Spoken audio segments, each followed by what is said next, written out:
নমস্কার সম্মানীয় দর্শক, যুবশ্রী প্রকল্প বা বেকার ভাতা আপনারা জানেন।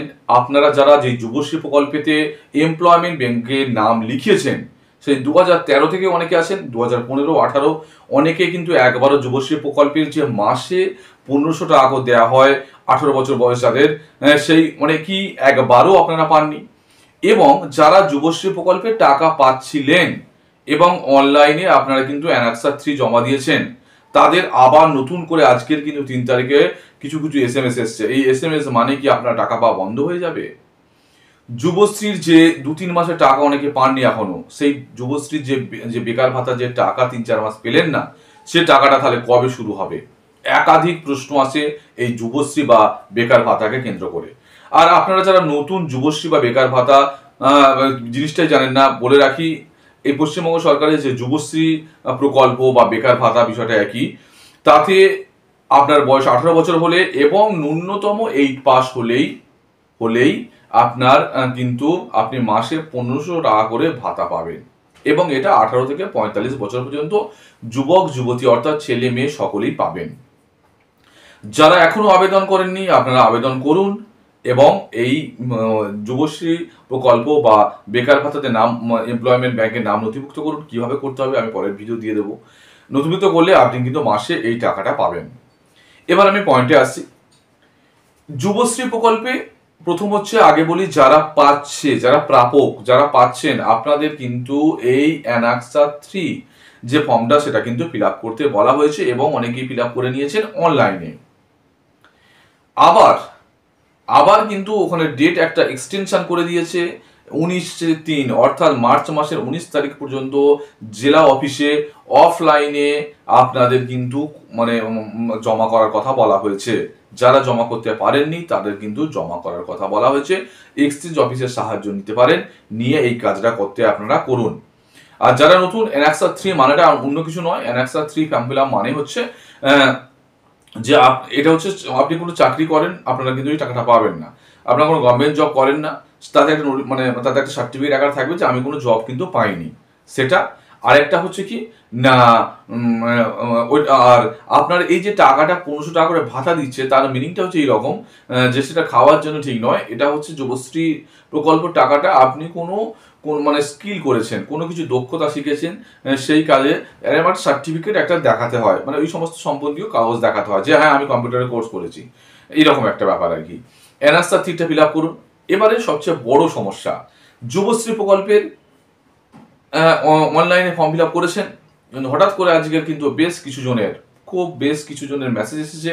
মেসেজে বলেছে এই 5 তারিখ থেকে, মার্চ মাসের 5 তারিখ থেকে 17 তারিখের মধ্যে আবার কনসার্ন এক্সচেঞ্জ অফিসে গিয়ে কিন্তু আবার সেখানে রিপোর্ট করার কথা বলা হয়েছে, অর্থাৎ আবার সেখানে যেতে বলা হয়েছে। তার মানেটা কি, ক্যান্সেল হয়ে গেল?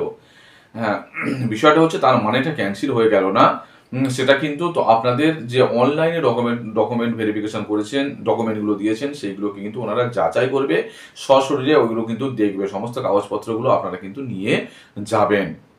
কারণটা হচ্ছে এই ব্যাপারটাতেও সমস্ত ব্যাপারগুলো অনেক কঠোরভাবে দেখা হচ্ছে, এটাকে আবার নতুন করে স্কুটনি হচ্ছে এবং একটা রিজেকশন লিস্টও কিন্তু তৈরি হচ্ছে। একটা বিভিন্ন দুর্নীতির প্রসঙ্গ উঠে এসেছে, সেই জন্য একটা রিজেকশন লিস্ট তৈরি হচ্ছে। কিরকম রিজেকশন? অনেকে ভুল তথ্য দিয়েছে, ভুল অনলাইনে দিয়ে দিয়েছে। অনেকে একটা বাড়ি, এটা হচ্ছে পরিবারে একজনই পাবে, একটা পরিবারের একজন যুবশ্রী প্রকল্প পাবে বা বেকার ভাতা পাবে, সেখানে 2 ভাই কিন্তু পাবে না। সেগুলো যেসবগুলো যারা পেত সেগুলো কিন্তু কাটছাঁট করে একটা রিজেকশন লিস্ট মেবি এই সপ্তাহের মধ্যে হয়তো আপনাদের এই এমপ্লয়মেন্ট ব্যাংকের অফিসিয়াল ওয়েবসাইটে গেলেই দেখতে পাবেন, হয়তো একটা দেবে। সেই জন্য স্কুটনি করবে এবং আপনারা অনলাইন করেছেন তো ওই জন্য আপনাদের এক্সচেঞ্জ যেতে বলছে, কাগজপত্রগুলো ওরা দেখে নেবে, ওই জন্য আপনাদের নির্দিষ্ট ডেটে আপনারা পৌঁছে যান। এটা একটা ব্যাপার। আচ্ছা, এবার আসছি, এটা নিয়ে ভয়ের কিছু নেই, আপনাদের গিয়ে কাগজপত্রগুলো দেখাতে হবে। আচ্ছা, আর হচ্ছে এবার যাদের করা হয়নি তাদের ওকে, তারা তো অফলাইনেই গিয়ে এক্সচেঞ্জ অফিসে যাচ্ছেন বা জেলা অফিসে যাচ্ছেন, সেখানে গেলে কিন্তু আপনারা কাগজপত্র অফলাইনে দেবেন এবং তারা কিন্তু সমস্ত কাগজপত্র দেখে নেবে। সেই জায়গাটা কোনো ভুল থাকলে সঙ্গে সঙ্গে তারা বলবে, এটা কোনো সমস্যা নেই। এই হচ্ছে বিষয়। অর্থাৎ SMS এসেছে মানে SMS টা আপনাদের স্ক্রিনে আমি দেখাচ্ছি, এরকম SMS গুলো এসেছে, অত অডিট হওয়ার কিছু নেই, যেতে বলেছে জাস্ট ওইগুলো রিপোর্টগুলোকে আবার করবে, কারণ ওই স্কুটনি করার জন্য এই কাজটা করতে হচ্ছে। এরপরে প্রসঙ্গে আসি, সেটা হচ্ছে নতুনদের 1500 টাকা করে পাবে, নতুনদের নাম উঠছে না। 2013তেই এটা চালু হয়েছে। এই যুবশ্রী প্রকল্পটার নাম আগে ছিল উৎসাহ ভাতা, এরকম কিছু একটা ছিল, যুবশ্রী প্রকল্প হয়েছে। 13 সালে এমপ্লয়মেন্ট ব্যাংক আবেদন করেছে। শুধু আপনারা কেন, আমার কাছে ওই কাগজ আছে, আমিও চেক করছিলাম, দেখলাম এটা করা আছে 15 সালে। আমার একজন ক্লোজের মানুষের করা আছে, সেটা দেখলাম, কিন্তু সেখানেও সেই একই রকম বিষয়টা দেখাচ্ছে কি না, আপনি যুবশ্রীর মধ্যে আপনি সিলেক্টেড নন। আমি স্ক্রিনশট এখন লেখা রাখাচ্ছি, আমি এখন দেখে না দেখে বলতে পারছি না। মোটামুটি আপনাকে যুবশ্রীতে ওই জন্য ভাতার জন্য আপনি সিলেক্ট হননি। এটা 2013 2015 সেই প্রথম থেকে হয়ে আসছে। কারা পাচ্ছে এই বিষয়টা একটু সমস্যা। তবে কিছুটা তথ্য আমি জানার চেষ্টা করলাম যে কেন কিভাবে নামটা আসে, আমার নাম তো কোনোদিনই আসে না। এই বিষয়টা যেটা যতটা জানতে পেরেছি সেটা আমি বলছি আপনাদের কাছে। সেটা হচ্ছে এইরকম হয়, বলছে এখানটা হয় একটা আলাদা করে ওনাদের একটা এই মানে এই কারা এই বেকার ভাতা পাবে, হ্যাঁ যুবশ্রী পাবে, তার জন্য একটা আলাদা করে ওনাদের একটা কমিটি আছে। একটা সেই সেই কমিটি কাজ করবে এবং এটা দেখবে কারা, বিডিও অফিস, এসডিও অফিস ওনাদের তত্ত্বাবধানে থাকবে। এবং এই এই ওরা হচ্ছে এসডিও অফিসে কি লিস্টটা তৈরি হলো, কতজনের লিস্ট তৈরি হলো, কারা এই বছর পাবে, মানে প্রতি বছর 1 লাখ করে দেওয়া হয়, এইরকম একটা নিয়ম। 1 লক্ষ জনকে দেওয়া হবে। কিরকম, হ্যাঁ আবেদন করতে বলা হয়েছে এবং আবেদনের প্রথম জনকে 1 লাখ লোককে নেওয়া হবে। ধরুন প্রথম আবেদনপত্রটা দেখা হলো 1 নম্বর, আমার নাম আছে, যদি আমি কোনো কাগজপত্র ভুল করি তাহলে আমার নামটা বাদ হয়ে গেল। সেকেন্ড যে নাম আছে, অর্থাৎ মানে মানে কি বলে, ফার্স্ট যে আগে আসবে সে আগে পাবে, এই ধরনের ব্যাপার। যাই হোক, এটাই নাকি নিয়ম, আগে আসার ভিত্তিতেই হবে।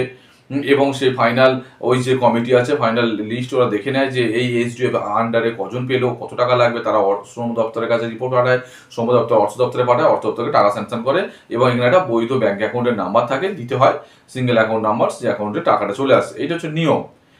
কিন্তু অনেক দিন ধরেই অ্যাপ্লাই করে আছে, অনেকেই পায়নি এমন, এবং আমার ক্লোজে পেয়েছে এমনও আছে। এই হচ্ছে ব্যাপার। ওই জন্য একটু অপেক্ষা করুন, এবং দরকার হলে মাঝে মাঝে খোঁজটা নিতে হবে, এক্সচেঞ্জ অফিসেও যেতে হবে, এসডি অফিসেও যেতে হবে, যে আমার নামটা সিলেক্ট হয়নি, কিছু করণীয় আছে। এক্স্যাক্টলি কিছু করণীয় নেই চেক করা ছাড়া, এই হচ্ছে বিষয়। আর আরেকটা হচ্ছে যে রিজেকশন লিস্টটা হবে, যে আমারটা বাদ গেল কিনা সেটা জানার একটা উপায় আছে। সেটা জানার উপায় হচ্ছে, আপনারা দেখুন এমপ্লয়মেন্ট রিজেকশন হতেই পারে, আপনি পাচ্ছেন, আপনি পাবেন তার গ্যারান্টি নেই। কিরকম, আপনাদের দেখবেন এমপ্লয়মেন্ট ব্যাংকে যাবেন, ওখান থেকে গিয়ে একটা অপশন আছে, ওয়েটিং লিস্ট একটা আছে, এবং কে পাচ্ছে সেটাও একটা আছে। ওয়েটিং লিস্টের নামটাও যদি থাকে তাতেও ভালো হতো, ওয়েটিং লিস্ট পেলে সেকেন্ড টার্মে, মানে যাদের ছাড়ছে তারপর সেকেন্ড টার্ম পেতো। যাই হোক, ওয়েটিং লিস্টেও আমি যেটা দেখছিলাম ওতেও নেই। আচ্ছা, আপনি যে জিনিসটা দেখবেন আপনারটা ক্যান্সেল হচ্ছে কিনা, কিরকম, আপনি ওই এমপ্লয়মেন্ট ব্যাংক থেকে এই অপশনটা যাবেন, মানে আপনার স্ট্যাটাস জানার জন্য ওখানে আইডিটা দিয়ে ওখানে সার্চ করলেই আপনি দেখতে পাবেন। ওখানে যদি লাইভ স্ট্যাটাসটা দেখায়, হ্যাঁ তাহলে জানবেন আপনারটা ঠিক আছে। লাইভ স্ট্যাটাস যদি দেখায়, যদি না দেখায়, তাহলে যদি অন্য কিছু দেখায়, অন্য কিছু মিনিংটা ওই আপনি যুবশ্রীর জন্য সিলেক্ট হননি বা এই ধরনের কিছু, তাহলে কিন্তু আপনার নামটা ক্যান্সেল হয়েছে বা বাতিল হয়েছে, বা আপনি কিন্তু সিলেক্টেড হননি। এই বিষয়গুলো লক্ষ্য করুন। এই সম্পর্কে কিছু জানার প্রয়োজন হলে আমার কমেন্ট সেকশন জানান, আমি একটু হেল্প করার চেষ্টা করবো।